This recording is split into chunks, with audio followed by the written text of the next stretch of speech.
think the first thing that gives people confidence about working with Alliance is that the longevity is there. We've been doing this for a long time. That's one of the first machines that we manufactured here. Can I still get the parts? We might not have those available. When we first started out doing business outside of the U.S., we heard all of the barriers that we're going to have in trying to grow the business. Yeah, these machines that you see, they could be going anywhere in the world. Today, we have the largest distributor network in commercial laundry in the world.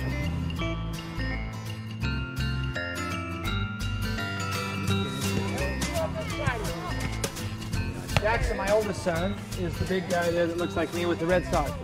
There you go. You got to see him score a goal. I came to Florence as a student and was looking for different business opportunities. This one I've had for about 3.5 years, and I needed to do my laundry. So I thought, wow, you know, a guy could open up laundromats and make a fortune, and I kept repeating this to myself. The smallest laundry we ever built is actually right here. Probably one of the smaller ones in the world. In the early years, it was difficult. Being Italy was a virgin market, I thought if I created a nice concept, it was something that I could repeat. And I saw that in the States, it was an idea that had taken off way before. Francesco was our architect. Expansion was slow throughout the 90s. However, our best sales tool were our stores. This is literally the 5th store we've been to today. Yeah, I can take you to another 15 if you 20. As many as you like. And it was kind of a snowball effect in that as these stores started doing better and better, people would see other people washing their clothes, and the idea really started to take off.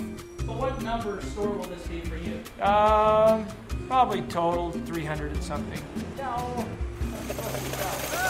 Okay. Okay. La mafia. My name is Martial. Coley called me out of the blue. Said, I want you to come work for me. And so that was 6 years ago. The wash and dries, they crank. They do really good. They don't have dryers in most of the homes here in Italy. And it's a new thing to them. So they get kind of hooked on it. People tell us, we're so happy we found you. And they'll drive from other towns. Italians are pretty excited about the concept, I would say. We are aiming at opening 8 stores in total. We've covered most of the central northern part of the country. The southern part is still virgin territory. But we're working on that. When you look outside of the U.S., there are some markets that are very similar, very established, very mature, but there are some that have just a few pieces of equipment in it.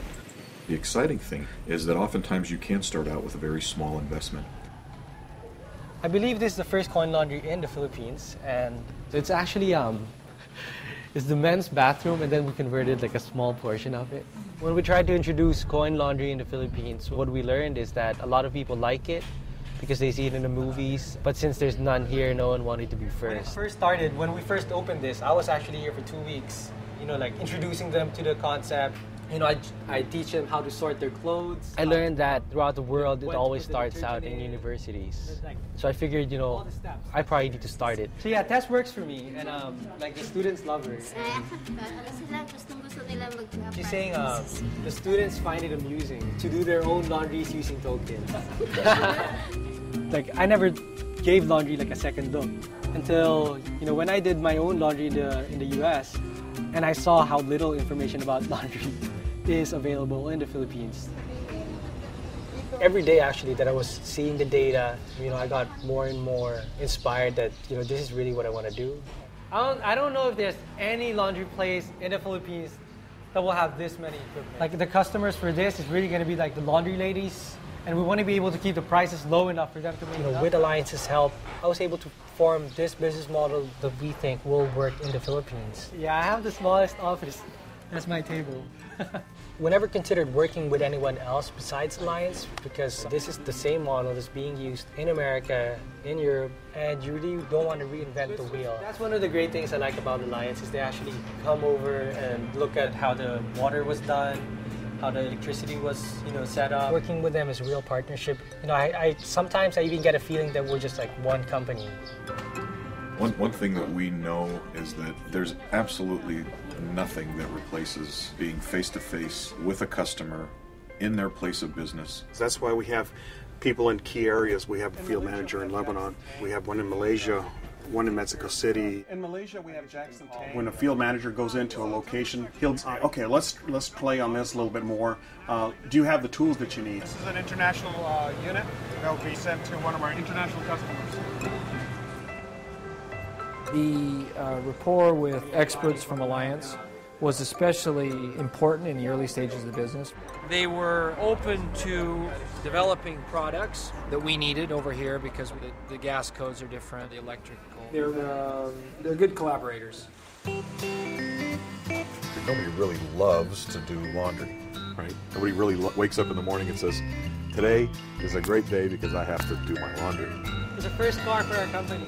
But what is exciting is that if you want to invest and you want to make your living, a laundromat is an excellent and proven way to do that.